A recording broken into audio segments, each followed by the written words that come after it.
భారతదేశంలో food subsidy తర్వాత ఎక్కువగా సబ్సిడీ ఉందంటే అది ఫర్టిలైజర్స్కే. 1.6 lakh crores అప్రాక్సిమేట్గా మనం ఫర్టిలైజర్ సబ్సిడీ ఇస్తాం. దాంతోపాటు ఇంపోర్ట్స్లో కూడా ఫర్టిలైజర్స్ చాలా డబ్బులు ఖర్చు పెట్టిస్తే మన చేత. ఎక్కువగా మనం ఫర్టిలైజర్స్ ఇతర దేశాల నుంచి తెచ్చుకుంటాం. ఆయిల్ తర్వాత ఎక్కువ మొత్తంలో తెచ్చుకునే వాటిలో ఫర్టిలైజర్స్ ఒకటి అనమాట. సో మనం ఇంపోర్ట్ బిల్లు కట్టుకోవాలి, సబ్సిడీస్ ఇవ్వాలి. ఇంత ఎక్కువగా ఉంది ఫర్టిలైజర్ సబ్సిడీ యొక్క ఖర్చు మనకి. దాంతోపాటు ఒక టాపిక్ మనకి ఎప్పుడు మెయిన్స్లో వస్తూ ఉంటుంది, technology in the aid of farmers. రైతాంగానికి టెక్నాలజీ ఎలా ఉపయోగపడుతుంది అని చెప్పి. సో ఇక్కడ రకరకాల టెక్నాలజీస్ మనకున్నాయి. దానిలో ఒక important technology nano technology. Nano అంటే 10⁻⁻⁹. అయితే ఇక్కడ nano meaning very small, very very small అని. When things become infinitesimally smaller, wonderful things begin to happen.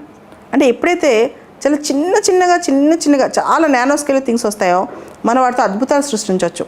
Already electronic goods ఇండస్ట్రీలో కానీ రకరకాల సెక్టర్స్లో నానో టెక్నాలజీ వండర్స్ క్రియేట్ చేస్తుంది. ఫార్మింగ్ సెక్టర్లో నానో వస్తే ఎలా ఉంటుంది? ఇదే సదుద్దేశంతో నానో యూరియా అనే కాన్సెప్ట్ వచ్చింది.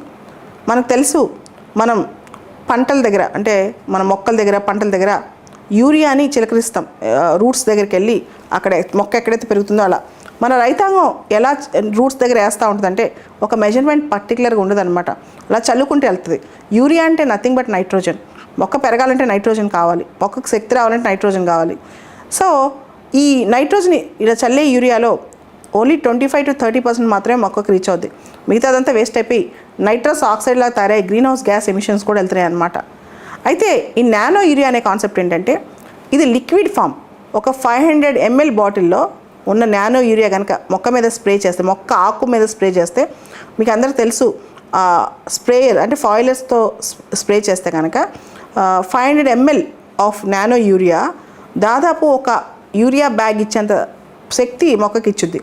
దాంతోపాటు ఈ యూరియా పొటెన్షియల్ ఏంటంటే 80% to 85% మొక్క లోపలికి వెళ్తుంది. ఎందుకంటే ప్లాంట్ లీవ్స్ మీద డైరెక్ట్గా చల్లుతాం కాబట్టి అక్కడ స్టొమాటోస్ ద్వారా అక్కడున్న పోర్స్ ద్వారా మొక్క లోపలికి వెళ్ళి సపోర్ట్ ఇస్తుంది అనమాట. ఇది వేస్ట్ అవ్వదు, ఎన్విరాన్మెంట్ పొల్యూట్ చేయదు, దాంతోపాటు పొటెన్షియల్గా ఆప్టిమల్గా యూటిలైజ్ అయ్యే అవకాశం అనమాట. ఇంత ఉంది నానో యూరియా వల్ల. అయితే నానో యూరియా అనే కాన్సెప్ట్ మనకు రావడానికి మేజర్ కారణం ఇఫ్కో అనే సంస్థ, Indian farmers fertilisers cooperative limited. ఇది ఒక సహకార సంస్థ. వీళ్ళ ట్రయల్స్ వల్ల నానో యూరియా అనేది బయటకు వచ్చింది. జనరల్గా ఫర్టిలైజర్స్ కంట్రోల్ ఆర్డర్ 1985 ప్రకారం ఏదైనా ఒక కొత్త ఫర్టిలైజర్ ప్రవేశపెట్టాలంటే 3 seasonsలో అది ట్రై చేయాలి. దాని యొక్క బయోసేఫ్టీ అంశాలు కానీ, దాని యొక్క పొటెన్షియల్ కానీ, దాని యొక్క డేంజర్స్ కానీ అన్నీ చెక్ చేయాలి. కానీ నానో యూరియా మీద క్రిటిసిజం ఏంటంటే పూర్తి స్థాయిలో దీన్ని పరీక్షించకుండా, పూర్తి స్థాయిలో దీన్ని ఇది రివ్యూ చేయకుండా డైరెక్ట్గా మార్కెట్లోకి వదులుతున్నారంట. ఆల్రెడీ నేను వదిలేశారు కూడా. సో దీనికి సంబంధించి కూడా చాలా చర్చ జరుగుతుంది. అయితే ఈ నానో యూరియా కనుక సక్సెస్ఫుల్ అయితే మనకి ఇండియా 2025 కల్లా మినిస్ట్రీ ఆఫ్ ఫర్టిలైజర్స్ ప్రకారం 2025 కల్లా ఇండియా యూరియా ఇంపోర్ట్ చేసుకోవడం కాదు, యూరియా అవసరమైతే ఎక్స్పోర్ట్ చేసే పరిస్థితిలో ఉంటుంది అంటున్నారు.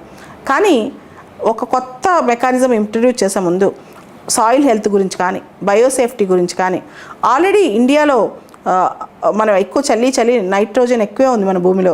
దానివల్ల మనకి యూరియా పొటెన్షియల్ గురించి ఎక్కువగా అవగాహన ఉందా, ఇవన్నీ మనకు అర్థం కాకుండా నానో యూరియాని డైరెక్ట్గా దింపేయడం కరెక్టా? అయితే నానో యూరియా కనుక సక్సెస్ అయితే దాదాపు 40,000 కోట్ల మన యూరియా బిల్లు తగ్గించవచ్చు అని చెప్పి అంటున్నారు. కానీ ఇది కూడా ఎంత మాత్రం కరెక్టో అర్థం కావట్లేదు. అంటే పూర్తి స్థాయిలో సమాచారం అయితే పూర్తిగా లేదు. కాకపోతే నానో యూరియా అనే కాన్సెప్ట్ మాత్రం బాగా ట్రెండ్ అవుతుంది. ఓవరాల్గా నానో యూరియా అయితే ఎక్కడైతే ట్రయల్స్ చేస్తారో అక్కడ అన్ని పంటల్లో భారతదేశంలో బాగా మార్పు వచ్చినట్టు తెలుస్తోంది, పాజిటివ్ ఇంపాక్ట్ ఉన్నట్టు తెలుస్తుంది. కానీ ఇది టైం టెస్టింగ్ అవ్వాలి. అంటే కొంతకాలం చూసిన తర్వాత దీనిపైన పూర్తి స్థాయిగా ఒక అవగాహన వస్తుంది అన్నమాట. దీనికి రిలేటెడ్ కాన్సెప్టే 1 nation 1 fertilizer.